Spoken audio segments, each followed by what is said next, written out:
हमने देखा था कि चेंज इन पीएसआर में एक तो calculation of sacrificing gaining and new PSR, ठीक है।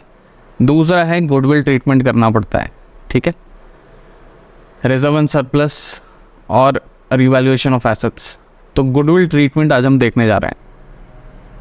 ये क्लास होगा अभी गुडविल ट्रीटमेंट पे। नाउ लेट्स प्रोसीड, आगे बढ़ते हैं। हम गुडविल के बारे में थोड़ा जानते हैं। गुडविल क्या होता है? तो गुडविल बोलते हैं अच्छा नाम होना, ठीक है, मार्केट में अच्छा नाम हो गया तो वो कहलाता है गुडविल। वो क्या करता है गुडविल? आपको क्या करता है बिजनेस के लिए? क्यों बेनिफिशियल है गुडविल?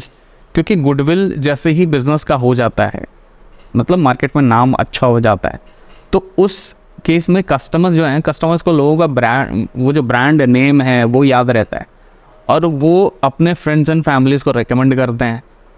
और साथ ही क्या करते हैं, फ्री मार्केटिंग हो जाता है गुडविल से, है ना। तो कंपनी का सेल बढ़ता है। अगर कंपनी का नाम अच्छा है तो कंपनी का क्या होगा, सेल बढ़ेगा, उससे कस्टमर्स ज़्यादा आएंगे, है ना। तो goodwill, that's why goodwill is very important to a business. लेकिन गुडविल क्या है? एक इंटैंजिबल एसेट है। गुडविल दिखाई नहीं देता है। इंटैंजिबल एसेट्स का डेफिनेशन अगर आपने 11th में पढ़ा होगा, तो जिसको देख नहीं सकते हैं, जिसको छू नहीं सकते हैं। टैंजिबल एसेट्स जैसे प्लांट एंड मशीनरी हो गया, बिल्डिंग हो गया, लेकिन गुडविल तो दिखाई नहीं देता है। गुडविल तो दिमाग में चल रहा था ना, हाँ भाई इसका नाम अच्छा है। जैसे हल्दीराम हो गया, हल्दीराम का काफ़ी नाम हो गया है आज के डेट में। सोप्स में अगर जाए तो आप डव का एक गुडविल, एक ब्रांड का गुडविल बना हुआ है ना। उसी तरह हर इंडस्ट्री में रिलायंस जैसा हो गया, जियो हो गया, तो जियो का एक गुडविल बन गया है। तो गुडविल कैसे बनता है? अच्छे काम करने से। अच्छे काम बोले तो प्रोडक्ट बढ़िया, है ना। प्रोडक्ट बढ़िया हो तो लोग जब यूज़ करते हैं तो लोगों को लगता है यहाँ पे इसका प्रोडक्ट बढ़िया, तो लोग रेफ़र करते हैं, तो ये गुडविल हो जाता है ना। बुक्स ऑफ अकाउंट्स में गुडविल का ट्रीटमेंट बहुत डिफरेंटली होता है। गुडविल तभी हम गुडविल से छेड़छाड़ करते हैं, रिकॉर्ड करते हैं, डिलीट करते हैं, राइट ऑफ करते हैं। ये सब तभी होता है जब हमने गुडविल एक्चुअली ख़रीदा हो, ठीक। जो सेल्फ जनरेटेड गुडविल होता है, जैसे हल्दीराम का जो गुडविल है मार्केट में, ठीक है, तो हल्दीराम अपने गुडविल को बुक्स ऑफ अकाउंट में रिकॉर्ड नहीं कर सकता है। क्यों नहीं कर सकता है? तो उसका एक्चुअल वैल्यू लगाना थोड़ा मुश्किल है, ठीक है। तो इसलिए उसको बुक्स ऑफ अकाउंट में जो सेल्फ जनरेटेड गुडविल होता है किसी बिजनेस का, वो रिकॉर्ड नहीं करता है। लेकिन गुडविल रिकॉर्डिंग कब होना शुरू होता है, कब रिकॉर्ड गुडविल कैलकुलेशन होता है, गुडविल वैल्यूएशन की ज़रूरत होती है? जब परचेज गुडविल होता है। मतलब परचेज गुडविल मतलब, तो अगर कोई बिज़नेस दूसरे बिज़नेस को ख़रीद ले तो उस समय जिस बिज़नेस को ख़रीद रहा है उसके गुडविल का वैल्यूएशन किया जाता है, ठीक है। तो उस टाइम पे गुडविल का हम वैल्यूएशन करते हैं और ट्रीटमेंट करते हैं। यही केस चेंज इन पीएसआर के केस में भी होता है, क्योंकि प्रॉफिट शेयरिंग रेशियो डिसरप्ट हो रहा होता है, चेंज हो रहा होता है। तो उस केस में पहले जो एक्चुअल गुडविल है फर्म का as on date, as on change, जब चेंज हो रहा है, जैसे हमने देखा था कि जो टाइमलाइन होता है चेंज का, जिस दिन, यहाँ देखता है, जिस दिन चेंज हो रहा है इसके इस डेट तक जो गुडविल बना बिजनेस का, वो तो सारे पार्टनर्स का गुडविल है। किस रेशियो में? ओल्ड रेशियो में। ओल्ड रेशियो का गुडविल बटने का है, लेकिन आज के बाद से सब चीज़ न्यू रेशियो में बटेगा, तो इसीलिए एडजस्टमेंट ज़रूरी है as on date of change in profit sharing ratio, ठीक है। एक ओवरव्यू ले लिया, अब पढ़ते हैं इसको, ठीक है। In partnership goodwill is the value of reputation of firm. Goodwill simply बोलेंगे value of reputation of firm. Firm का जो रेपुटेशन है मार्केट में, वो उसका गुडविल, उसका value, which enables it to earn, हाँ ये देखें, which enables it to earn more than normal profit earn by similar businesses, ठीक है। गुडविल के कारण क्या होता है कि जो बिजनेस है अगर उसका गुडविल हो जाता है तो वो अर्न करती है मोर देन नॉर्मल प्रॉफिट। अब इसका मतलब क्या हो गया? इसका मतलब क्या हो गया? अब इसका मतलब ये हो गया कि एक हो गया, चलिए इसी का एग्जाम्पल देते हैं, हेल्प का। ठीक है, एक ये बिजनेस हो गया, आज के डेट में इसका एक बढ़िया गुडविल है। क्यों? क्योंकि काफ़ी समय से है मार्केट में और गुड क्वालिटी प्रोडक्ट्स देता है ना। आज के डेट में इसके प्रोडक्ट्स इंडिया के बाहर भी अवेलेबल हैं, है ना। तो इसका एक गुडविल है मार्केट में। और गुडविल के कारण क्या होता है, कोई अगर बिजनेस, सेम बिजनेस आज स्टार्ट करे, ठीक है, एक्स लिमिटेड, ठीक है, सेम बिजनेस कोई अगर आज स्टार्ट करे तो इसको जितना प्रॉफिट हो रहा है इससे कम प्रॉफिट होगा। इसको अगर सेम बिजनेस में अगर रेट ऑफ प्रॉफिट का जो नॉर्मल रेट ऑफ रिटर्न है वो 10 रुपये का है, अगर 10% का है, ठीक है, तो गुडविल के कारण इसके पास तो नॉर्मल से ज़्यादा कस्टमर आ रहे हैं, समझ रहे हैं, तो इसका रिटर्न ज़्यादा होगा। तो गुडविल से क्या होता है कि नॉर्मल जो आपका रेट ऑफ रिटर्न है, नॉर्मल प्रॉफिट है, उससे ज़्यादा कमाने में हेल्प करता है गुडविल। क्यों? क्योंकि नाम अच्छा होने से लोग, कस्टमर ज़्यादा होते हैं, कस्टमर ज़्यादा होने से सेल ज़्यादा होता है। सिंपल सा कॉन्सेप्ट है। तो गुडविल क्या करता है, नॉर्मल प्रॉफिट से, जो उस तरह के बिजनेस में नॉर्मल प्रॉफिट होता है, उस प्रॉफिट से ज़्यादा प्रॉफिट कमाने में हेल्प करता है, जिसको हम लोग सुपर प्रॉफिट भी बोलते हैं। सुपर प्रॉफिट क्या है? Profit above normal profit, that is called super profit. तो सुपर प्रॉफिट कमाने में गुडविल हेल्प करता है। तो it enables the business to earn more than normal profit earn by similar businesses. उसी तरह के बिजनेस जिस तरह का प्रॉफिट कमाएंगे उससे ज़्यादा प्रॉफिट कमाने में हेल्प करता है हमें गुडविल। ठीक है, there are 2 types of goodwill, हमने अभी देखा। There are 2 types of goodwill, एक होता है सेल्फ जनरेटेड गुडविल, एक होता है सेल्फ जनरेटेड गुडविल। गुडविल बोले तो बिजनेस का अपना goodwill. Goodwill generated by business through passage of time. ठीक है, थ्रू पैसेज ऑफ टाइम के कारण, पैसेज टाइम बोलो तो कितना पुराना बिजनेस है, उसके जैसे ही बिजनेस पुराना होता है उसको गुडविल मार्केट में लोग जानने शुरू कर देते हैं कि हाँ भाई ये बिजनेस है, ये सर्विस प्रोवाइड करता है। तो थ्रू पैसेज ऑफ टाइम जो गुडविल जनरेट होता है that is called self generated goodwill. It is not recorded, या ध्यान रखिएगा ये चीज़ इंपॉर्टेंट है कि self generated goodwill is not recorded in books of account as no monetary consideration has been paid for it specifically. क्यों? क्योंकि इसका वैल्यूएशन, एक्चुअल अमाउंट कंसिडरेशन, कितने अमाउंट का गुडविल है वो पता नहीं चल पाएगा। ठीक है, हम कैलकुलेट नहीं कर पाएंगे। तो no monetary consideration has been paid for it specifically. अगर मॉनेटरी कंसिडरेशन हम पे कर रहे हो तो हमको पता होता है कितने का गुडविल है, समझ रहे हैं। तो उस केस में हम गुडविल को नहीं रिकॉर्ड कर सकते हैं, नहीं रिकॉर्ड करते हैं सेल्फ जनरेटेड गुडविल को। ना परचेज गुडविल को, goodwill that has been acquired by making payment like purchase of business. अब आपको बताया मैंने कि अगर एक बिजनेस, ठीक है, दूसरे बिजनेस को परचेज कर लेता है, ये जाके इसको खरीद लेता है, बाय कर लेता है, तो इसका सपोज कीजिए 10 साल से चल रहा है, ठीक है, तो इसका 10 साल से मार्केट में कुछ तो नाम हुआ होगा। तो उस टाइम पे इसका कैलकुलेट करते हैं। क्यों? क्योंकि कैलकुलेशन के टाइम पे तो हम लोग बुक्स ऑफ अकाउंट से निकालते हैं, नॉर्मल रेट ऑफ रिटर्न क्या है, ये सब चीज़ देखते हैं। लेकिन इसको जो एक्स्ट्रा प्रॉफिट हो रहा है ये इसके नाम से, इसके बिजनेस से कुछ साल और चलेगा। अब हम इसको एक्वायर करेंगे तो हमको तो एक्स्ट्रा प्रॉफिट मिल रहा है ना, क्योंकि 10 साल से पहले से चल रहा है। तो उस केस में इसका गुडविल हम लोग कैलकुलेट करते हैं कि भाई गुडविल के कारण भी इसका जो बेनिफिट है वो हमको कुछ साल आगे तक भी तो मिलेगा। तो हम उस समय इसको गुडविल कैलकुलेट करते हैं ताकि इसके गुडविल का पेमेंट कर सकें। इसके गुडविल का भी अलग से पेमेंट होता है उस केस में। And that type of goodwill is recorded in books of account. जब भी बिजनेस परचेस करते हैं, गुडविल के लिए हम कुछ पेमेंट करते हैं, that goodwill will be recorded in books of accounts. Goodwill that has been acquired by making payment, clear. Excess of purchase consideration over net assets, ये आपको आगे बिजनेस कॉम्बिनेशन वगैरह पढ़ेंगे तो आपको ये चीज़ पता चलेगा। एक्चुअली इसका मतलब क्या होता है कि परचेस कंसिडरेशन बोले तो जो आपने पेमेंट किया, और नेट एसेट्स बोले तो जो आपको मिला। सपोज कीजिए आपने किसी बिजनेस को पेमेंट किया 1000 रुपये। नेट एसेट्स मतलब total assets minus external liabilities. ये सपोज मान लीजिए 1200 रुपये का एसेट्स था और लाइबिलिटीज़ थी 400 रुपये की, मतलब नेट एसेट्स मिला आपको 800 रुपये का, आपने पेमेंट किया 1000 रुपये का, तो जो 200 रुपये एक्स्ट्रा आपने पेमेंट किया वो हम मानते हैं कि ये गुडविल का पेमेंट है, ठीक है। ऐसे गुडविल कैलकुलेट होता है।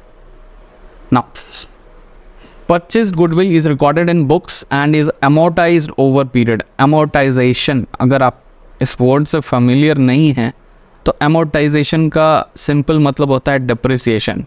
बस अमोर्टाइजेशन इनटैंजिबल एसेट्स के टर्म्स में यूज़ किया जाता है, ठीक है। कॉन्सेप्ट वही है, मतलब ग्रेजुअली उसका वैल्यू घटता चला जाएगा।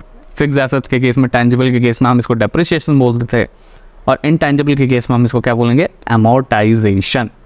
तो गुडविल अपने बुक्स में रिकॉर्ड कर लिया और हर साल कुछ कुछ अमाउंट राइट ऑफ करते चले गए पीएल में कि इतना गुडविल यूज़ कर लिया, ठीक है। Purchase goodwill is recorded in books and is amortised over the period. ना ये चीज़ें जो है ये आपके थ्योरी पोर्शन की चीज़ें हैं, इसको एक बार देख लीजिए। इसीलिए मैंने पॉइंट वाइज दिया है कि आप इसको आराम से, ज़्यादा दिमाग न लगा के, जितनी काम की चीज़ें हैं उतनी देख के आगे बढ़े हम प्रैक्टिकल क्वेश्चंस पे, ठीक है। प्रैक्टिकल क्वेश्चंस जैसे बनाना शुरू करते हैं हम, सारी चीज़ें धीरे धीरे क्लियर हो जाती हैं। Now goodwill valuation is needed in partnership in following cases. आप जो ये गुडविल वैल्यूएशन अभी सीखेंगे या पूरे पार्टनरशिप में यूज़ करेंगे, ठीक है। तो किस किस केस में होता है, change in PSR among existing partner, जो चैप्टर हम अभी पढ़ रहे हैं कि एग्जिस्टिंग पार्टनर्स के प्रॉफिट शेयरिंग रेशियो में चेंज हो गया। Admission, retirement, death, firm is sold, firm is amalgamated. Sold मतलब बेच दिया, अमेलगमेटेड मतलब दो फॉर्म मिलकर एक नया फॉर्म बना गया ना, ठीक है। आगे बढ़े। Methods of valuation of goodwill. Methods of valuation of goodwill क्या क्या है, 5 मेथड है टोटल मिला के आपके पास। Average profit method, weighted average profit method, super profit method, capitalisation of average profit method, capitalisation of super profit method. पहले बता रहा हूँ शुरू करने से पहले कि पांचों जो मेथड्स हैं बहुत इजी हैं, ठीक है। आप एक मेथड पढ़िए, उससे रिलेटेड क्वेश्चन बनाइए, 5 क्वेश्चन बना लीजिए काफ़ी है। दूसरा मेथड पढ़िए, 5 क्वेश्चन बना लीजिए काफ़ी है। Same do it with all 5 methods and the concept will be crisply clear to you, ठीक है। और फिर भी डाउट रह गया तो भाई यूट्यूब का कमेंट सेक्शन जिंदाबाद, आइए और कमेंट में अपना डाउट डाल दीजिए। जैसे ज़्यादा डाउट्स आएंगे किसी टॉपिक्स पे तो मेरे को लगेगा कि हाँ ये इंपॉर्टेंट है, तो इस पर एक सेपरेट वीडियो में डाल दूँगा, ठीक है। चलिए, इन केस अगर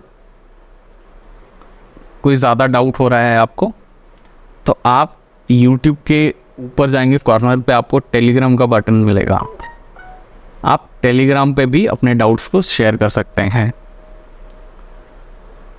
चलिए आगे बढ़ते हैं।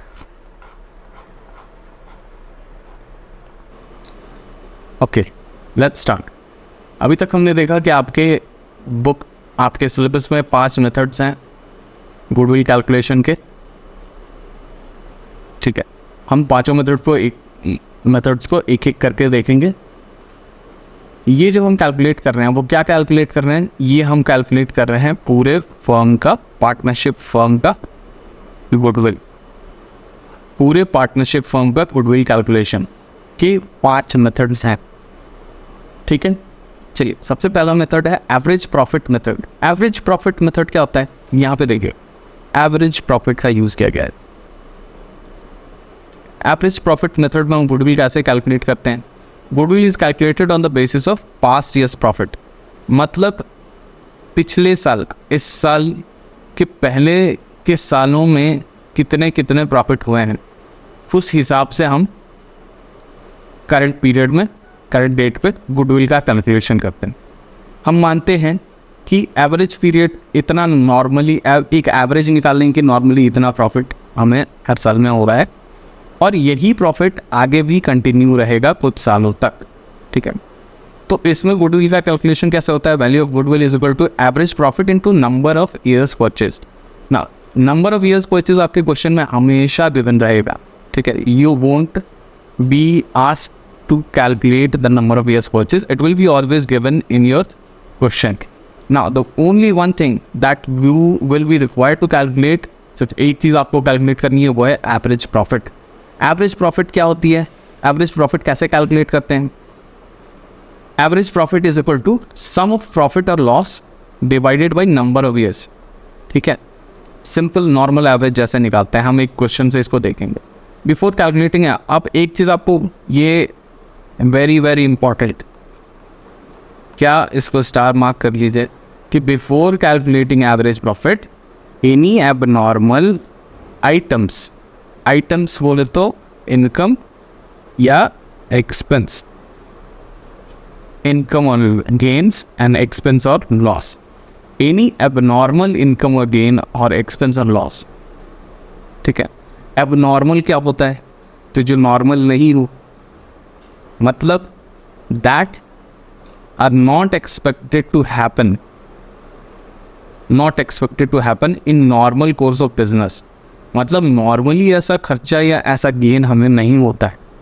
नॉर्मल ऑपरेटिंग बिजनेस चलाने से ये नॉर्मल चीज़ नहीं, एक्सपेंस, ये एक्सपेंस हुई है या फिर इनकम हुआ है या गेन हुआ है, ये एबनॉर्मल है, आउट ऑफ एबनॉर्मल इवेंट्स। जैसे सपोज आग लग गई गोडाउन में, ठीक है, उससे जो लॉस हुआ, क्या हर साल आग लगेगी क्या? नहीं। ठीक है, तो उस केस में वो जो आग लगने से लॉस हुआ वो क्या है? एबनॉर्मल लॉस ना। उस लॉस के कारण जो इंश्योरेंस का पैसा मिला वो क्या हर साल मिलेगा? नहीं। तो वो भी एक एबनॉर्मल इनकम है, एबनॉर्मल आइटम है। ठीक है, तो ऐसे जितने एबनॉर्मल आइटम्स हैं आपके क्वेश्चन में दिए हुए हैं अगर, तो उनको क्या करेंगे, उस साल के प्रॉफिट या लॉस से पहले हटा देंगे। ठीक है, उनका इफेक्ट ख़त्म कर देंगे। ठीक है, उसके बाद जो प्रॉफिट आया वो हमारा नॉर्मल प्रॉफिट है। अब उस नॉर्मल प्रॉफिट का हम एवरेज निकाल देंगे। क्लियर है? छोटी सी चीज़ है, आगे देखते ही क्लियर हो जाएगा, क्रिस्टल क्लियर कैसे निकालेंगे उसको। Should be excluded from the profit और लॉस। ना एक लॉजिक इसका क्या है, ये मैंने आपके समझने के लिए यहाँ पे लिखा है कि एवरेज प्रॉफिट से पता चलेगा कि एवरेजली इतना ही प्रॉफिट आगे भी अर्न करेगी बिजनेस, और नंबर ऑफ ईयर परचेज ये बताता है कि ये एवरेज प्रॉफिट लगभग इतने साल तक चलेगा। ठीक है, तो उस हिसाब से हम गुडविल का वैल्यू निकाल लेंगे, पूरे फर्म के गुडविल का। इस पे एक क्वेश्चन देखते हैं फटाफट। Example number 1, calculate goodwill of firm on the basis of 4 years of purchase. देखिए यहाँ पे ईयर्स ऑफ परचेज दे दिया क्वेश्चन में, कितने years of purchase? 4 years of purchase of the average profit of last 5 years। अब यहाँ इससे कंफ्यूज नहीं होना है, ये 5 years एवरेज प्रॉफिट निकालने के लिए है। नंबर ऑफ ईयर्स परचेज कितना है? 4 है। ठीक है, 5 साल का प्रॉफिट का एवरेज निकालना है। तो इसने 5 साल के प्रॉफिट लॉस दे दिया। 22-23 में 5 लाख रुपए, 21-22 में 4 लाख रुपए, 20-21 में 2 लाख रुपए, 19-20 में लॉस हो गया 3 लाख रुपए का, और 18-19 में 1 लाख का प्रॉफिट है। ठीक है, ये लास्ट 5 years का, एग्जैक्ट 5 years का आपको प्रॉफिट लॉस दे दिया गया। अब आपको कैलकुलेट करना है गुडविल ऑफ द फर्म, तो आपको एवरेज प्रॉफिट सबसे पहले निकालना पड़ेगा। अब यहाँ देखिए एडिशनल इन्फॉर्मेशन में क्या दिया हो, यहाँ एक एडिशनल इन्फॉर्मेशन का कॉलम, तो एडिशनल इन्फॉर्मेशन में हम देखते हैं। तो एडिशनल इन्फॉर्मेशन में बताया गया कि a car purchased on 1st April 2022, car purchased on 1st April 2022 costing rupees 5 lakh was wrongly debited to travelling expense. Depreciation was to be charged on it at the rate 20% per annum. ठीक है, तो क्या हुआ, 5 लाख रुपए का जो car खरीदा था वो ट्रैवलिंग एक्सपेंस में डाल दिया, तो उससे हुआ क्या होगा? ठीक है, ये है, ये 1st अप्रैल, ये डेट ध्यान में रखिएगा, 1st अप्रैल 2022, मतलब कौन सा साल? 2022-23 के प्रॉफिट में आया होगा ये। ठीक है, तो 2022-23 के प्रॉफिट में बोला 5 lakh wrongly debited to travelling expense. तो ट्रैवलिंग एक्सपेंस तो पीएल में जाता है, अगर ये ट्रैवलिंग एक्सपेंस में डेबिट हुआ होगा तो इसका मतलब प्रॉफिट 5 लाख से कम है, क्योंकि एक्सपेंस दिखा दिया हमने 5 लाख का बढ़ा दिया, तो हमारा पीएल बढ़ा हुआ है 5 लाख से। ठीक है। Depreciation was to be charge on at the rate 20% per M. अब अगर ट्रैवलिंग एक्सपेंस बोला तो डेप्रिसिएशन तो चार्ज नहीं किया होगा, तो इस पे क्या करेंगे, 5 लाख रुपए सबसे पहले हमारा एक्सपेंस बढ़ा हुआ है, गलती से इसको हटाएंगे, मतलब एंड बैक कर देंगे। प्रॉफिट इससे कम हुआ होगा 5 लाख रुपए, तो अब ऐड कर देंगे इसमें 5 लाख रुपए। उसके बाद डेप्रिसिएशन चार्ज होना था 20% पर एनम का। एक एक करके सारे ट्रीटमेंट देखते जाते हैं, है ना। इसको ऊपर, इसके लिए आप देखिए एडजस्टेड प्रॉफिट लॉस के लिए हम एक टेबल बना लेते हैं। इससे क्या होता है, काम करने में आसानी होती है इससे। नाउ सबसे पहले ये नीचे चला जाएगा, ये आपका सबसे पहला आ जाएगा यहाँ पे, इसको हम ऊपर शो कर देंगे, ठीक है ना। Capital expense charge to revenue 22-23 के प्रॉफिट में हम ऐड कर दिया हमने। अब जिसको सब्सट्रैक्ट करना होता है ना, या जो लॉस शो करते हैं हम, तो उसको ब्रैकेट में दिखाते हैं। आपको ये पता होगा, अगर नहीं पता है तो ये चार्जेस माइनस में दिख रहा है तो वो ब्रैकेट में जाएगा, ठीक है ना। 5 lakh rupees added back to profit, क्यों, क्योंकि ये एक्सपेंस तो था ही नहीं, तो हमारा प्रॉफिट गलती से घट गया, 5 लाख रुपये बढ़ा दिया हमने। डेप्रिसिएशन नॉट प्रोवाइडेड, हाँ अगर जैसे ही 5 लाख का कार रिकॉर्ड किया हमने, तो कार तो फिक्स एसेट है, उस पर डेप्रिसिएशन लगना चाहिए। तो डेप्रिसिएशन का रेट इसने दिया हुआ है 20% पर एनम, मतलब साल का 1 लाख रुपया, ठीक है। 1 लाख रुपये यहाँ पे डेप्रिसिएशन बोल के घटा दिया हमने एक्चुअल एक्सपेंस। तो डेप्रिसिएशन जो नहीं प्रोवाइड किया था वो डेप्रिसिएशन प्रोवाइड कर दिया, और 5 लाख हमने प्रॉफिट में ऐड कर दिया। फर्स्ट ट्रीटमेंट क्लियर हो गया, ये हमारा पहला ट्रीटमेंट था। हम क्या कर रहे हैं, नॉर्मल प्रॉफिट निकालने की कोशिश कर रहे हैं, सारा एबनॉर्मल आइटम्स हटा के। Now second was closing stock as on 31 March 2023 was over valued by ₹30,000, ठीक है। तो क्लोजिंग स्टॉक 31 मार्च 2023 को, 31 मार्च 2023 कौन से साल में आता है, 22-23 में ही आएगा। तो ये भी किस साल का है, तो ये भी 22-23 पैन, ठीक है। वॉज ओवर वैल्यूड, ध्यान में रखिएगा, ओवर वैल्यूड और अंडर वैल्यूड, ठीक है। 2 तरह के केसेस हो सकते हैं, एक ओवर एक अंडर। ओवर वैल्यूड मतलब ज़्यादा वैल्यू कर दिया। देखिए इसका एक बहुत सिंपल तरीका बताता हूँ मैं, ठीक है। इस केस में देखना कि प्रॉफिट बढ़ा या घटा। क्लोजिंग स्टॉक हम किस साइड पर रिकॉर्ड करते हैं, क्रेडिट साइड में रिकॉर्ड करते हैं। जब भी प्रॉफिट और लॉस अकाउंट बनाते हैं क्रेडिट साइड पर रिकॉर्ड करते हैं, और ओपनिंग स्टॉक हम रिकॉर्ड करते हैं डेबिट साइड, ठीक है। तो क्लोजिंग स्टॉक क्रेडिट साइड में सारा इनकम होता है और डेबिट साइड में सारा एक्सपेंसेस होता है प्रॉफिट एंड लॉस अकाउंट में। तो इनकम साइड में क्लोजिंग स्टॉक दिखाया हमने, तो ओवर वैल्यू अगर हमने किया होगा क्लोजिंग स्टॉक को, इसका मतलब इनकम ज़्यादा दिखाया 30,000 से, तुरंत रिलेशन बन गया। और अंडर वैल्यूड दिखाया होगा तो मतलब इनकम कम दिखाया होगा 30,000 से। वही अगर ओपनिंग स्टॉक के साथ ओवर वैल्यू अंडर वैल्यूएशन होता तो क्या होता, उसको एक्सपेंस साइड में दिखाया हमने। तो ओपनिंग स्टॉक अगर ओवर वैल्यूड होता मतलब कि एक्सपेंस बढ़ा हुआ है, मतलब प्रॉफिट कम है।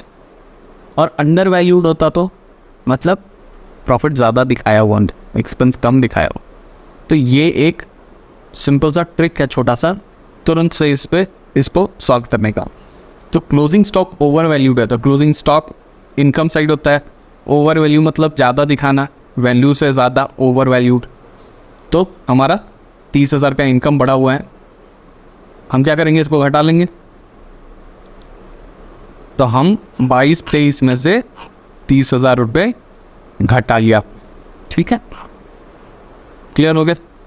नेक्स्ट आते हैं जनवरी 2022। अब ये पीरियड ध्यान में रखना है, किस पीरियड में आएगा ये भी जनवरी 2022 है, ठीक है। तो ये पीरियड क्या है, 21-22 का, 1 अप्रैल 2021 से 31 मार्च 2022, ठीक है। तो 21-22 का पीरियड है ये। Goods of 10,000 were loss due to theft. Loss due to theft क्या है? एबनॉर्मल लॉस है, तो इसका मतलब पीएल में तो जाएगा ही जाएगा, लेकिन हम गुडविल का कैलकुलेशन नहीं लेंगे इसको। तो उस केस में 10,000 क्या है हमारा? एबनॉर्मल लॉस इंक्लूडेड है।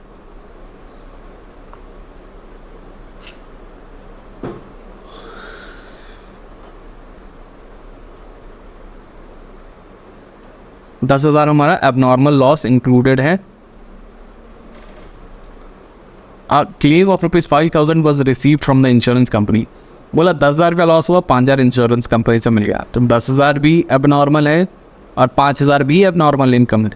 ठीक है, तो क्लेम रिसीव हुआ तो वो हमारे इनकम साइड में होगा, और लॉस ड्यू टू थेफ्ट हमारे एक्सपेंस साइड में होगा। एक्सपेंस को हटाने के लिए हम क्या करेंगे? ऐड कर देंगे। लॉस ड्यू टू थेफ्ट वापस से ऐड बैक कर दिया हमने 21-22 में, और इंश्योरेंस क्लेम 5,000 घटा दिया, क्योंकि दोनों ही एबनॉर्मल आइटम्स हैं। इसका ट्रीटमेंट भी हो गया। नॉट ड्यूरिंग 20-21, यहाँ साल ही दे दिया। अब क्या चले? An asset of original cost 1 lakh with book value of 60,000 was sold for 85,000। ये डेप्रिसिएशन में आपने पढ़ा होगा, ऐसे ऐसे क्वेश्चन आते थे। तो 1 लाख का ओरिजिनल कॉस्ट मतलब जब खरीदा था तब, and the time of purchase, और उसके बाद डेप्रिसिएशन चार्ज कर करके आज के डेट में इसका 60,000 वैल्यू था, जिसको हमने बेच दिया 85,000 में, 85,000 में। मतलब प्रॉफिट कितने का? 25,000 का। 25,000 का गेन ऑन सेल कहाँ दिख रहा होगा? पीएल में दिख रहा होगा, लेकिन ये गेन ऑन सेल क्या नॉर्मल है? नहीं, एबनॉर्मल आइटम्स है, gain on sale of fixed assets. तो so these type of gains should also be excluded from the profit. Year है आपके पास 20-21, जाइए 20-21 के टेबल में क्या हो गया। 20-21 के टेबल में हम जाते हैं, और 20-21 के टेबल में जाके क्या करेंगे? ओ, टेबल तो अगले पेज तक है। ये देखिए 20-21 के टेबल में जाके हमने यहाँ पे gain on sale of asset exclude कर दिया यहाँ पे 20-21 के सेल से। ठीक है, third column 1 to 3, third column. ठीक है, क्लियर हो गया? इसका भी ट्रीटमेंट कर लिया। To cover management cost, annual charge of 10,000 to be made for the purchase of goodwill. ये एक टिपिकल सा एडजस्टमेंट है जो आपको कभी कभी मिल जाता है कि मैनेजमेंट कॉस्ट का annual charge 10,000 to be made for the purpose of goodwill. तो इसमें क्या करेंगे? हम हर साल में विद मैनेजमेंट कॉस्ट बोल के 10,000 घटा देंगे हर साल। ठीक है, तो ये देखिए यहाँ पे 10,000 हर साल में घटाया हुआ है। नहीं, इसको ऊपर लिखना कोई ज़रूरी नहीं, आप नीचे भी लिख सकते हैं। ठीक है, नॉट नेसेसरी। बस ये ध्यान में रखना है कि जो एडजस्टमेंट जिस साल का है, जिस पीरियड से बिलोंग करता है, उसी साल में आप उसको एडजस्ट करें। ठीक है, तो डेट और ईयर ध्यान से उसको डिटरमाइन करना है कि कौन से पीरियड का है एडजस्टमेंट ना। जब हमने सारा, देखिए टेबल बनाने से क्या होता है ना, कि टेबल बनाने से साफ सुथरा लगता है आपका वर्किंग नोट। ठीक है, और जैसे ही एग्जामिनर को आसानी होगी आपके क्वेश्चन को इवेल्युएट करने में ना, आपको लिखने में और आंसर बनाने में भी आसानी होगी, और एग्जामिनर को मार्क्स देने में भी आसानी होगी। ठीक है, इसीलिए टेबल बनाते हैं हम लोग हर चीज़ में। ठीक है, ये हो गया सारे एडजस्टमेंट हो गए। अब क्या करेंगे? हम सबको कैलकुलेट कर लेंगे, जो जिसमें जितना एडिशन होना है, जितना सब्सट्रैक्शन होना है, वो करके फाइनल एक नॉर्मल प्रॉफिट कैलकुलेट कर लेंगे। लेट्स सी नॉर्मल प्रॉफिट कितना होता है। नेक्स्ट पेज में चलते हैं। देखिए यहाँ पे कैलकुलेट किया हुआ है।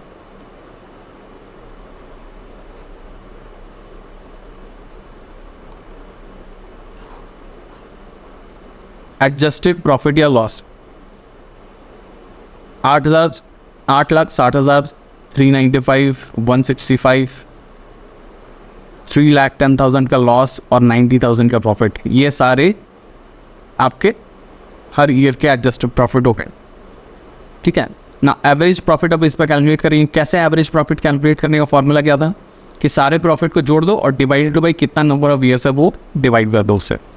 तो यहाँ देखिए वही चीज़ है, 8,60,000, 3,95,000, 1,65,000। यहाँ देखिए लॉस है तो ये माइनस में जाएगा। यहाँ आपको माइनस लिखने की ज़रूरत नहीं अगर आप ब्रैक, अच्छा ये वाला सीन है ना, हाँ ठीक है, ये आपका माइनस में जाएगा।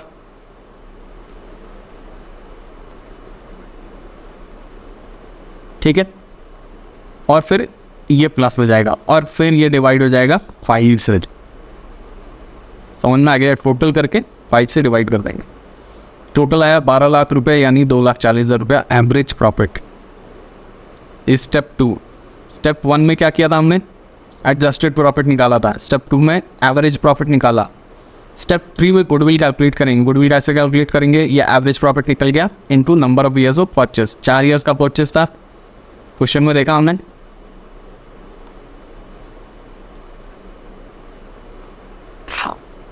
ये देखिए, अच्छा इससे भी बढ़िया ठीक।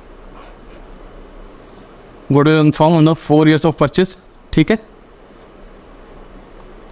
हमने निकाल लिया। उसके बाद सीधे इनटू कर दिया, मल्टीप्लाई कर दिया, तो ये जो निकल गया 9,60,000, 9,60,000 रुपीज़, ये हमारा क्या हो गया?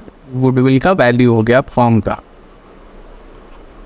ठीक है, ये हो गया आपका एवरेज प्रॉफिट मेथड। मैंने स्टेप बाय स्टेप आपको दे दिया है कब क्या करना है, ताकि आप कहीं कंफ्यूज ना हो रास्ते में। ठीक है, ये अगर आपको क्लियर हो गया तो इसके 5 क्वेश्चंस बनाइए, और क्लियर हो जाए तो आगे के वीडियोस देख लीजिए। नेक्स्ट मेथड से गुडविल कैलकुलेट कैसे करते हैं। So I hope this video was useful. ये कुछ और वीडियोस हैं जो आपके टॉपिक से रिलेटेड हैं। If you are interested in watching them, just click on them.